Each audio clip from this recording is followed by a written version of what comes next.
Minutes before my flight, my daughter texted, "Family only," while her husband planned to put me in care and sell my house, as they toasted in Paris on my card. I set down the pressed blue travel shirt, closed the quiet suitcase, aligned passport and tickets on the nightstand, and felt the plans I built fold in on themselves. Online, my in-laws beamed beneath the Eiffel Tower as captions praised family time, and when I asked why, I was labeled needy and ungrateful, while a declined lunch became proof. So I gathered receipts, revoked access, cleared Maple Street into storage, and sold the deed in my name. I stood on the porch while owners turned the key without apology.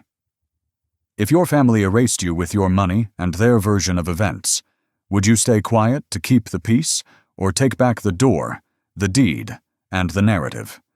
My name is Gary Owens, 64, retired and learning quiet again. Old habits from service still shape my mornings and my patience. I laid my suitcase on the bed and checked the zippers twice. The blue travel shirt lay smooth beneath my palms, corners squared carefully. I set my passport and tickets at a neat 45 angle. The weather app promised sun in Paris and gentler evenings with wind. I weighed leather shoes against sneakers and chose comfort without feeling defeated. I hummed an old tune and counted hours like beads on string. 6 remained, which felt generous for a man who likes early lines. My phone buzzed and lit the room with a small electric stripe. Lindsay's name appeared, and I expected a reminder about airport parking and time. Instead, the message withdrew my seat from a trip I had planned. She said the vacation should be family only, which landed harder than expected.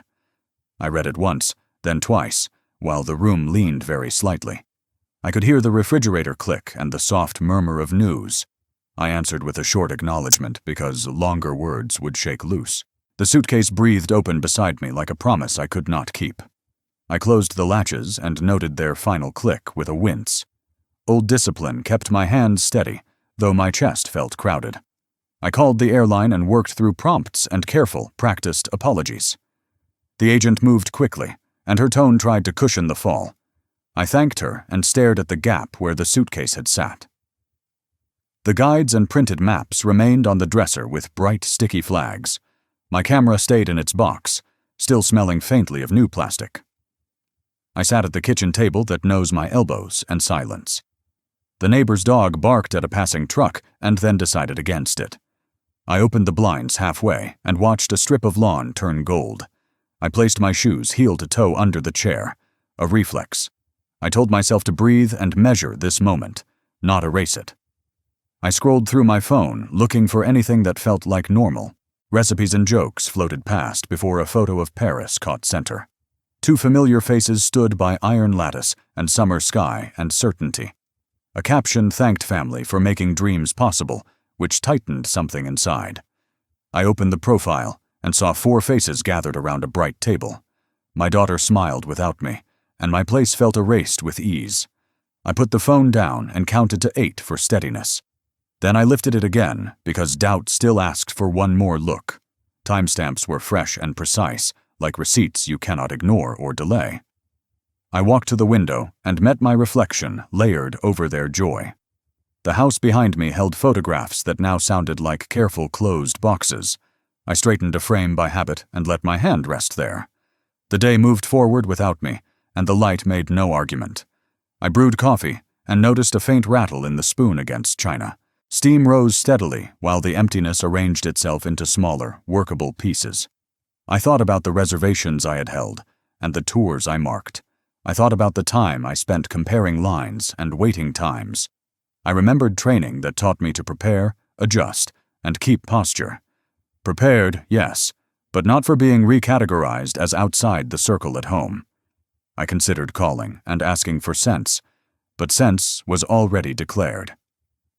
I set the phone face down and listened to the house take breath.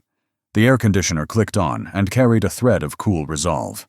I rinsed the cup and left it in the rack, dripping and ordinary.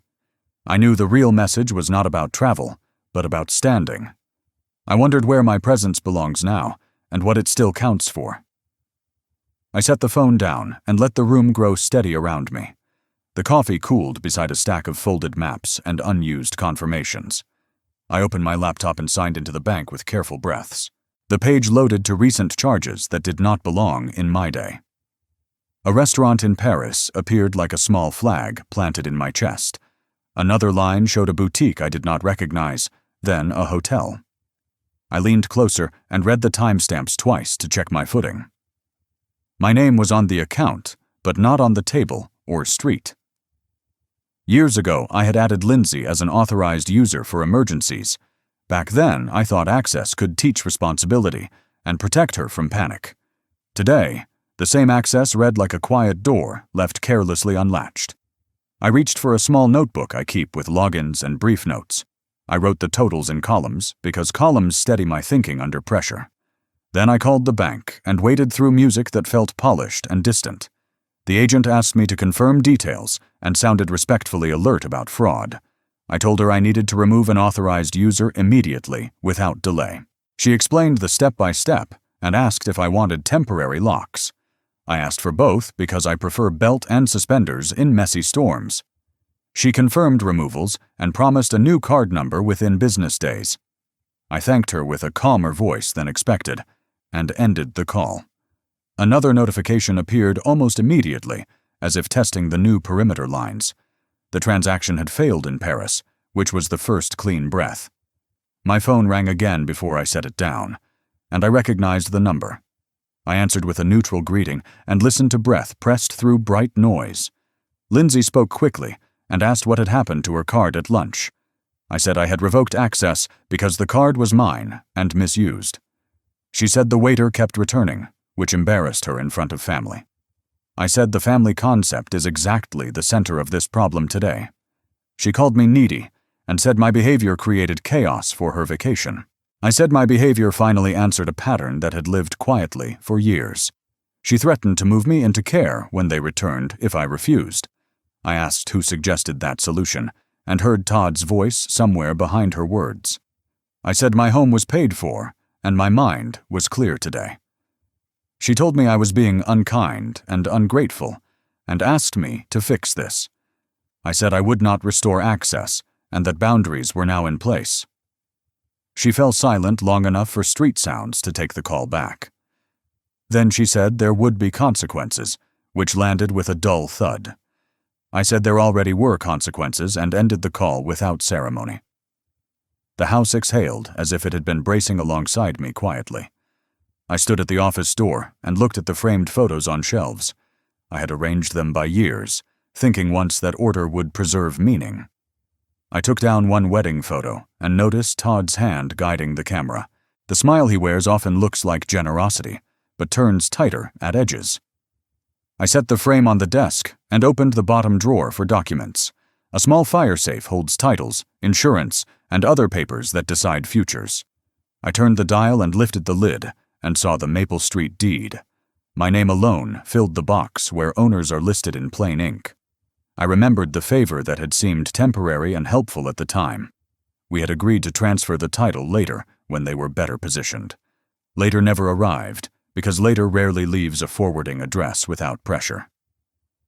I placed the deed on the desk and straightened the corners by reflex. The paper felt thin, but carried the weight of years inside its clauses. I pulled a pen and wrote a short list of necessary tasks in order. Call Marcus for market conditions and a fast listing with no drama.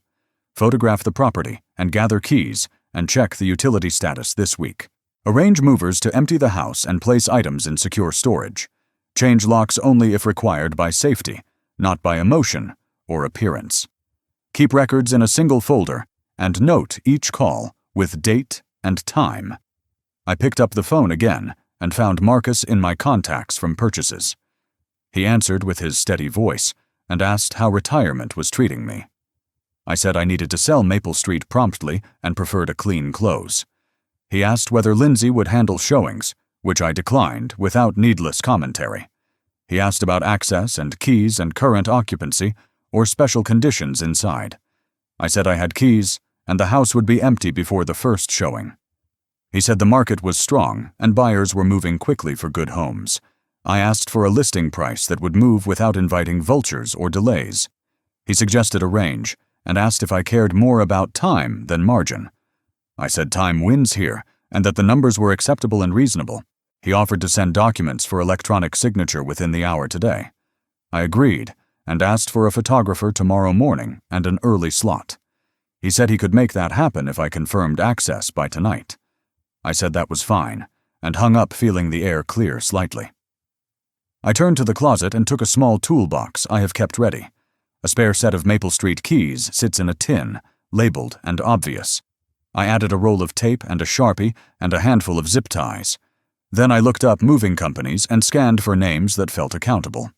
I called one small outfit that lists the owner's name on the website banner. A man named Dave answered and asked what size move and what timeline. I said a full household into storage and preferably tomorrow morning at 8. He asked for the address and whether anyone would be present to authorize entry. I said I had keys and consent and would supervise until the last box. He asked if I already had a storage unit reserved and sized appropriately. I said not yet, and asked for a recommendation that would answer quickly. He gave a number and said they handle paperwork efficiently and treat customers fairly. I thanked him and wrote the unit size he suggested on a sticky note. Then I called the storage facility and spoke to a manager named Janet. She asked about volume and valuables and whether climate control was important here. I said yes for climate control and asked for a 10 by 20. She said one unit was open now and could be held with a deposit. I drove over and filled forms while she reviewed the lease line by line. I paid the first month and took a code and a brass lock. The unit number looked clean and easy to reach with a truck tomorrow. I returned home and printed labels for boxes to keep order during packing. Each room would get a color, and each color a list of contents. I kept a separate envelope for documents, small valuables, and delicate electronics. I prepared a short inventory sheet to sign with Dave when we finished. Then I opened my email and found the listing agreement from Marcus. I read every line because I wanted no surprises regardless of friendship. The terms were straightforward and favored speed without eroding basic protections. I signed the documents and returned them with a short confirmation note. He replied within minutes and scheduled photos for 10 the next morning. I sent him the access details and the location of the lockbox key. Then I opened a clean folder on my desktop named Boundary Actions and Receipts. I moved the bank confirmation into it and saved today's call notes as well. I took a breath and felt the day turn from reaction to plan. My phone buzzed with new posts from Lindsay that I did not open. I had learned my lesson about using pain as proof for strangers online. I silenced notifications and placed the phone in a drawer for an hour. The quiet that followed felt like a floor I could stand on confidently. I made a simple dinner and washed each plate slowly to keep focus. After eating, I took a short walk and counted even steps along the sidewalk. I nodded to a neighbor and waved to a boy on a bicycle. The sun drifted lower and turned the treetops a warmer shape and shade. I turned home and sat on the porch and listened to the neighborhood soften. A text from Marcus said early interest was likely based on recent comps. I told him I trusted his read and would be ready for quick movement. Then I opened a binder with maintenance records for Maple Street improvements. I had paid for the roof last year and replaced the water heater. I made notes to leave the manuals in a drawer for inspection convenience. Good records help buyers imagine their lives continuing smoothly where mine withdraws. Back inside, I pulled the fireproof envelope with the Maple Street closing packet. I reviewed the original purchase details and every promise I had absorbed quietly. I underlined the part where I remained sole owner despite intention to transfer. That line steadied me like a handrail on a narrow, unfamiliar staircase. My service years taught me to plan 5 moves ahead when the room narrows. I decided not to announce any of this because noise invites interference and drama. Better to let actions finish before explanations step into daylight carefully. Near 9, the phone rang again with the same international number. I let it go to voicemail and saved my answer for a calmer moment. A short message followed that blended anger with something like practiced concern. I read it once and did not answer because answering would reward pressure. I locked the front door and checked windows like I always do nightly. Then I stood in my office and looked at the deed again quietly. A lesson had been waiting in that folder longer than I realized before. I slid the deed back into its sleeve and returned the box to the shelf. I set out work clothes for morning and placed keys in the bowl by habit. I printed a simple note for Dave that lists room order and fragile items. I laid a spare pen on top because pens always vanish when work begins. I set an alarm and placed the phone face down on the nightstand. Sleep came faster than expected because plans can soothe a crowded heart. Morning would bring a truck, a lock, and a clean, necessary start. Morning arrived cool and bright, and the truck pulled up before the hour. Dave climbed down with 2 crewmen who moved like they trusted routine. I met them at the Maple Street curb with a clipboard and a plan. The front door opened with a smooth turn because I had oiled the latch. We walked the rooms once while I named priorities and fragile corners and sequencing. My goal was speed with care, not drama that multiplies delays and errors. The obstacle appeared as sentiment when old photos tried to slow our hands. I kept us moving by giving jobs, not space for argument or reconsideration. The turn came when we found an envelope of receipts that told a history. It confirmed what I already knew and pushed the morning forward with purpose. The outcome was motion, boxes labeled, cords coiled, and a house exhaling. I worked beside the crew because hands quiet thoughts when stakes feel personal.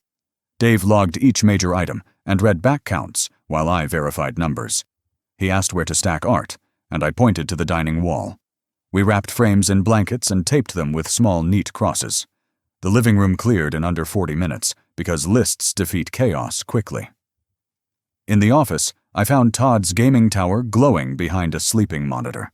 The tower hummed like a small engine powering hopes I never truly shared. We shut it down properly, coiled cables, and taped a bag with labeled screws. In their closet, I paused at a wall of handbags arrayed like trophies. I felt a twinge, then moved on because feelings could not carry boxes. The kitchen took longer because kitchens always hold more than memory admits. I inventoried appliances I had bought over 3 holidays, disguised as generosity. By 10, the last bedroom echoed softly and returned itself to empty. We walked the floors together and checked corners for stray cords or overlooked drawers. Dave read the inventory aloud and held the clipboard so I could sign. I countersigned each section and added today's date and time beneath both. We locked the door, loaded the truck, and drove to the storage facility. Janet met us at the gate and waved us through with practiced efficiency.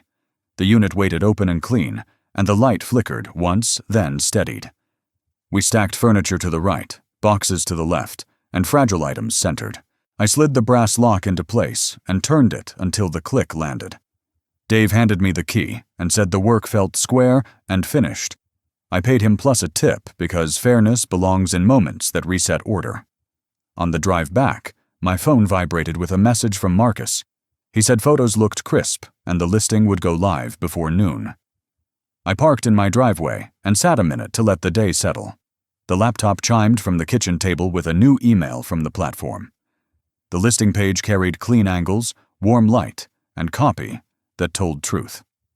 I forwarded the lockbox code and confirmed times for showings without hesitation. The first request arrived within 30 minutes from a couple recently relocated. Marcus said their agent wanted same-day access and hinted at a cash position. I approved and stood, then walked to the sink and washed my hands. Old training surfaced in how I breathe when tempo begins to accelerate. I steadied my posture, drank water, and returned to the work at hand. Offers arrived faster than my coffee cooled, and one sat higher than expected. Marcus called and asked if we valued immediate certainty over staging for a week. I said we were choosing time because time reduces the oxygen for argument. He said the couple would meet at the title office if I agreed today. I read the offer twice, then signed digitally with a calm, even hand. The afternoon slipped forward on rails that felt placed by careful preparation. I gathered manuals and placed them in a kitchen drawer with a polite note. I checked smoke detectors, flipped breakers once, and photographed the meter readings. I walked the perimeter and cut a stray vine dangling across the rear steps. Small corrections matter because they protect the integrity of larger decisions. The next morning, the title office smelled faintly of toner and coffee and carpet. I sat with a closer who guided documents like a pilot guiding a landing. She explained each line while I listened and kept my questions short and practical. We moved through signatures and initials as if we had rehearsed this journey quietly. The buyers entered with soft voices and looked younger than their files suggested. Their names were Michael and Sarah Thompson, and they carried steady eyes. He said they were grateful the house was move-in, ready and uncomplicated. She admired the neighborhood trees and asked if the oven had a convection setting. Marcus smiled from the doorway and nodded once, as if to say good job. Funds arrived, and my phone confirmed transfer with the same chime as always. I shook hands and handed over keys that no longer anchored my expectations. We drove separately to Maple Street because they wanted to see the rooms again. I followed them inside and showed where I had left the manuals and codes. Michael tested a window and seemed relieved that it moved without scrape or catch. Sarah set a small potted fern on the sill and patted the soil gently. When we stepped back outside, a taxi rolled to a stop at the curb. The doors opened, and Jetlag walked out with sharp eyes and heavy luggage. Lindsay took in the truck, the open door, and the unfamiliar faces on the porch. Todd squared his shoulders and adjusted his grip on a suitcase, still tagged. I crossed the lawn slowly and let the air between us describe the situation. The goal was clarity without spectacle, because crowds feed on noise and heat. The obstacle was anger moving faster than understanding after a long flight. The turn arrived when Michael raised the folder with the recorded deed pages. The outcome would be truth acknowledged in daylight, not whispered or obscured. Lindsay asked what was happening and why strangers were standing at her door. I said the house had been sold because it was mine to sell lawfully. She said that could not be true and asked to see the real paperwork. I nodded at Michael, who offered the folder without triumph or condescension. Todd said this was a stunt and claimed I had no right to disrupt lives. I said the right existed on paper and in the registry and in my records. He stepped closer, and I felt the old reflex to square and slow my breathing. He asked where their things were and what kind of father would do this. I said their belongings were safe in secure storage with the first month paid. I handed him an envelope with the unit number, gate code, and inventory copy. He looked at the page and clenched it until the paper creased and bent. Lindsay glanced at the windows as if the house might vote on ownership. Sarah shifted her weight and asked softly if everything was all right enough. I told her to continue moving in and apologized for the noise at her doorstep. Michael thanked me and nodded once more before guiding her gently inside. Todd said he would call a lawyer and make sure I answered for this cruelty. I said lawyers like facts and dates and signatures more than floating accusations. Lindsay said I had humiliated her and asked how I could harm my own child. I said I had stopped enabling harm dressed as help, which was a different thing. A neighbor paused on the sidewalk and then pretended to study a blossom. The air carried cut grass and the start of a summer afternoon settling. The porch light over the new door flicked on as if to join the conversation. Todd told Lindsay to stand behind him while he took control of this scene. I kept my voice steady and repeated that boundaries had replaced old arrangements today. He said boundaries were just excuses for selfish people who hide their meanness. I did not answer because not every statement qualifies for a response or debate. I turned to Lindsay and asked if she remembered the title transfer conversations. She looked down at her suitcase and said they had planned to handle it later. I said later never arrived, and documents do not move because people hoped they might. Her shoulders softened for 1 second, then set again when Todd whispered something. I felt a brief ache, then chose to stand with the choice I had already made. Michael reappeared to ask if they should close the door while they unpacked. I said yes and wished them a peaceful afternoon, then stepped to the walkway.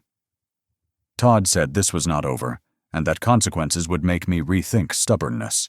I said actions have consequences for everyone, and I was prepared to carry mine. He called me needy again, as if the word could reset the past on demand. I thought about the years of receipts and the quiet pattern I had funded. I thought about the vacation I had planned and the message that erased me. The wind carried a fragment of laughter from a yard 2 houses down. Lindsay set her suitcase on the grass and looked like she had chosen a corner. She asked where they should sleep tonight And who would help them resolve this? I said adults find solutions when the easy path closes and the mirror stays honest. She looked past me toward the house as if it might still open itself. I said goodbye and turned toward my car because the day had already spoken. I started the engine and let the radio settle on a calm classical station. The rear view showed Todd folding the paper again and pointing at the house. Michael and Sarah carried a lamp inside and closed the door with a soft click. I drove away slowly to avoid making this street feel like a runway. At the stop sign, my phone sparked with a string of messages and warnings. I pulled over and scrolled long enough to see a threat of legal action. Lindsay posted a statement that shaped events to suit a narrative about betrayal. Friends began to weigh in with opinions that did not require evidence or patience. I muted the thread and saved screenshots because records matter when memory gets selective. I drove home on side streets that cut through small parks and quiet yards. The house greeted me with shade and the familiar creak of the front step. I sat at the kitchen table and filed the deed copy into a labeled folder. My hands trembled once, then stilled the way they used to before inspections. I made tea and stood by the sink until the kettle settled into silence. The room felt different now, not bigger, but more proportionate to my life. My service background taught me that a clean operation still leaves residue. I considered what price victory demands when truth is dragged into sunlight. The phone buzzed on the counter and flashed a number I recognized instantly. I let it ring while steam curled from the cup and touched the window pane. The day had turned, the balance had shifted, and the next wave was forming. The next days moved like water through a narrow channel, loud in spots and strangely calm in others, and I let my house set the pace while I filed, labeled, and kept my posture steady. Posts multiplied online about cruelty and betrayal, and a few neighbors glanced too long before remembering a hedge that suddenly needed attention, so I kept my replies to screens that accept dates, documents, and quiet facts. I gathered the inventory sheets, the lock receipt, the listing timeline, and the deed history, then placed them in a single binder that felt like a spine I could trust. A letter arrived from an attorney hired by Todd that accused me of elder instability and financial recklessness, which tried to flip the world without moving any furniture. I read it twice and underlined each claim that leaned on feeling, not paper, then called my own counsel and asked for a path that respects time and avoids theater. He said the case would likely focus on ownership and capacity, and that records often speak more clearly than voices raised for effect. So I scanned every receipt and saved the bank alerts that had started this turn. I slept well the night before, the hearing because order helps my breathing find a reasonable rhythm, and I laid my clothes out on a chair so the morning would have no confusion to invite haste. The courthouse smelled like polished wood and old rules, and I sat 3 rows back waiting for our turn while the clerk shuffled files and called names with a dry, even tone. Lindsay entered with eyes that looked tired and made up, and Todd stood half a step ahead, like a man giving directions to a camera he refused to acknowledge out loud. I kept my gaze on the bench because I wanted this room to matter more than performance, and I let the binder sit where the light could reach its tabs. The goal was simple and firm, to show ownership and capacity without letting emotion crowd the record. The obstacle was noise, and the fear that noise sometimes passes for evidence when people are busy. The turn came early when the judge asked about title, chain of custody, and any written agreements to transfer, and the answer lived in the crisp copy inside my binder's first sleeve. The outcome was a soft nod from the bench and a question about the authorized user card that had paid for vacations without the cardholder present at the table. I explained the history in 10 calm sentences and handed over the statements that carried the dates and city names and totals in unblinking numbers. Todd's lawyer spoke about family expectations and implied promises, which the judge received like steam that dissipates before it reaches the window, then asked whether any contract existed that compelled me to hold or gift a house. None did, and the silence that followed felt heavier than any raised voice in earlier weeks, and I realized how much weight belongs to rooms that reward patience. Dismissal arrived in precise language that felt both impersonal and personal, and the clerk stamped our day with a sound that was neither triumphal nor soft, only final. Outside, the sun carried its usual warmth, and I walked down the steps without hurrying, while voices rearranged behind me into questions about next moves and public statements. Lindsay approached and held my sleeve without gripping it, and she asked whether I meant to hurt her or simply forgot how much she needed stable ground. And the two ideas collided in the middle of the walkway until one of them stepped aside. I said I had stopped rescuing grown people from bills that taught basic lessons, and I kept my voice even because dignity deserves even ground, not a stage. She stared at the concrete and traced a seam with the toe of her shoe, then said she could not believe I had chosen strangers over family, which told me image still mattered more than the math of repeated withdrawals. I said I had chosen my name on a deed and my right to quiet, and I reminded her the first month of storage was already paid, and a list sat in the envelope to ease their retrieval. She asked whether there was any way back from this mess that did not make anyone look small, and I said there was a way forward that required honesty, work, and no more borrowing under different names.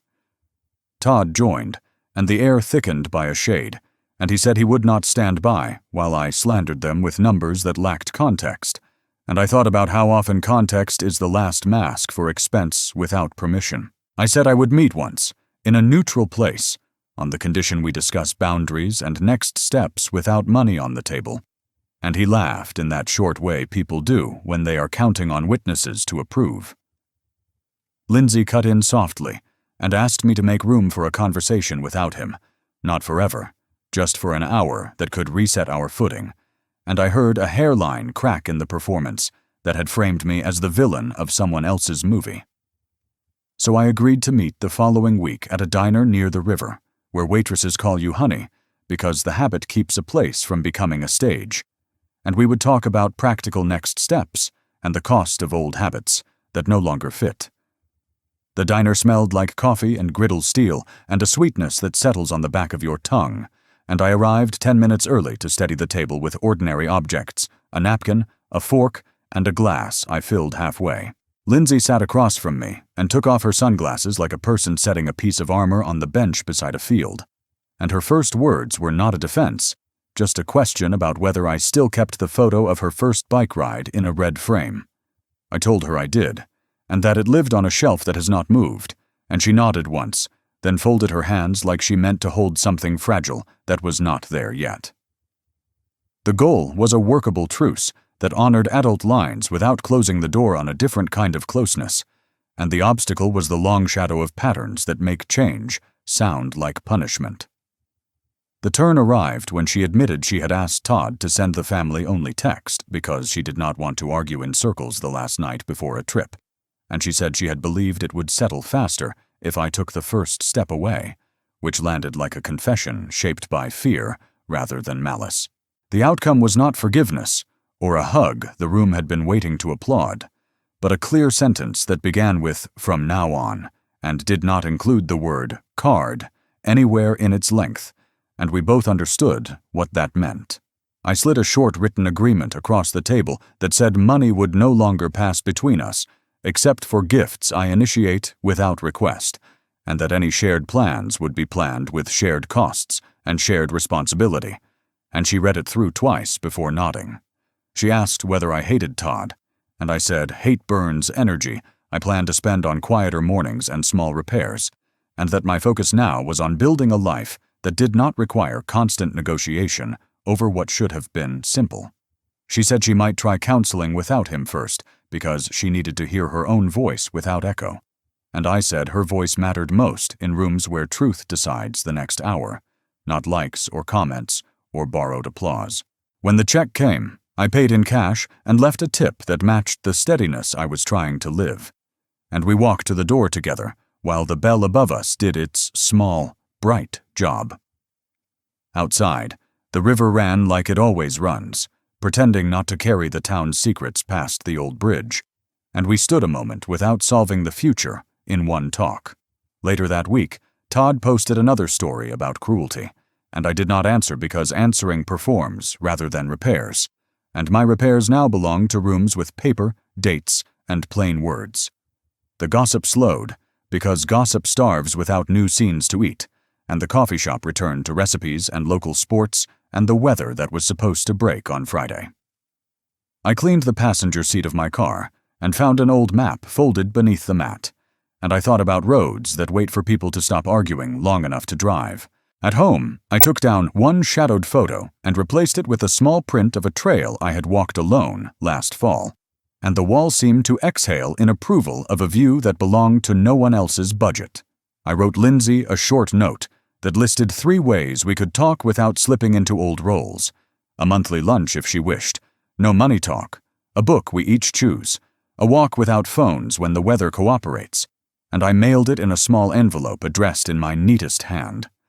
She replied by text that she would try the walk first, and that felt like an honest place to begin, not a cure, not a ceremony, just a path that might hold our weight if we stepped carefully. I checked the storage receipt and saw the first month nearing its end, so I forwarded the details again, and a reminder that the unit would require payment before the lock changed, and I wished them luck collecting their things without commentary. A week later, I passed Maple Street on my way to the hardware store and saw the new couple stringing lights across the porch, and the house looked like it finally had a voice of its own, free from our family's noise.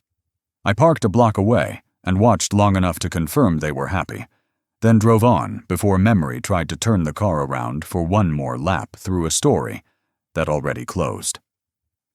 At night, I sat with a simple dinner and a book that did not ask for sides, and I practiced the small piece of finishing a chapter without checking my phone for a verdict on my day.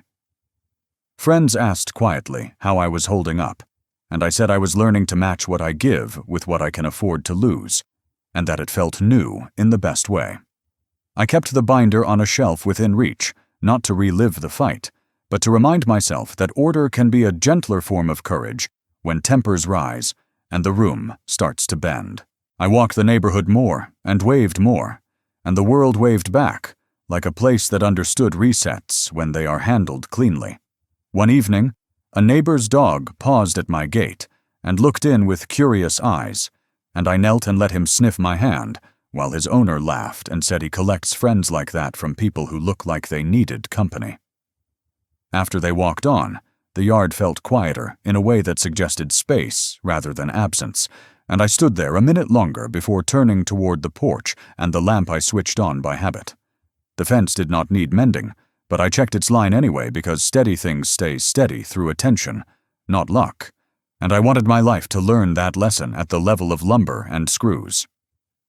On my desk, I kept a small list titled After, 3 simple items that would move this house from response to choice, and the first line read, "Plan a trip that is only yours, and costs only what you can pay with a clear mind." I traced the letters with a fingertip, and felt something like relief appear without a trumpet. Then again felt the tug of blood that still wants a kinder ending than the one we got. I do not know if we will ever find it, but I know this much now, that limits held with care can leave room for warmth to return slowly, on its own terms, once the noise fades, when money and keys no longer set the rules between us. What remains of the bond? I woke to a quiet house that felt proportionate to the life I could carry now, and I moved through the rooms with small, steady tasks that reminded me I was choosing the day rather than defending it, and the difference showed up in my breathing before it reached my thoughts. I folded the binder and slid it onto a shelf that did not need to be opened often, not to forget anything, but to let decisions harden into structure rather than stories, and the space that opened felt earned by choices I could explain on one page. I took a drive without a route, and found myself parked near a small pet shop tucked beside a hardware store, and inside a golden retriever with patient eyes sat near the counter as if he had been waiting for someone willing to match his pace. The owner said he loved car rides and listened when people spoke to him like he belonged to the room, and I crouched and let him decide whether my hand was worth knowing. He pressed his head into my palm and stayed there long enough to make the decision for both of us, so I signed the forms, clipped the leash, and walked him to the car, while his tail wrote an uncomplicated sentence in the air that I could finally read. I called him Max, because the name fit his easy grin, and he settled into the passenger seat like a veteran of long errands and better afternoons, and we drove aimlessly until he fell asleep with his chin on the console, and a sound that almost counted as a purr. Back home, I placed a bowl on the mat and watched him drink with grateful focus, and I set my coffee beside him and thought about miles I had always deferred to other people's plans. Then opened my laptop and typed the words travel trailer into a search bar that used to carry flights and hotel confirmations for trips that never included my name at the center. I met a salesman 2 days later who did not oversell so much as name what I already knew, that a 25-foot trailer was enough for one person and a dog who likes windows, that shorter rigs park easier at trailheads, and that independence sometimes looks like a clean hitch and a simple checklist done in the right order every time. I traded my second car, signed papers without drama, and watched them show me the basics: water, power, propane, and the rhythm of living small without feeling cramped, and I kept notes in a pocket notebook that fit neatly into my palm. Max climbed the step, turned once on the bench, and claimed the spot under the side window where he could watch the world approach and recede, and I stocked the cabinets with modest things that last: a pan that cleans easily, a kettle with a whistle you can hear from outside, and a deck of cards for evenings when a radio station fades and the wind writes its own song. We left on a Tuesday, because Tuesdays do not crowd the road with big plans, and the first night we reached a state park where pines held the light until the horizon sighed, and I understood how relief can feel like a practical item, rather than a single dramatic moment that leaves you hungry for applause. The days found their shape quickly.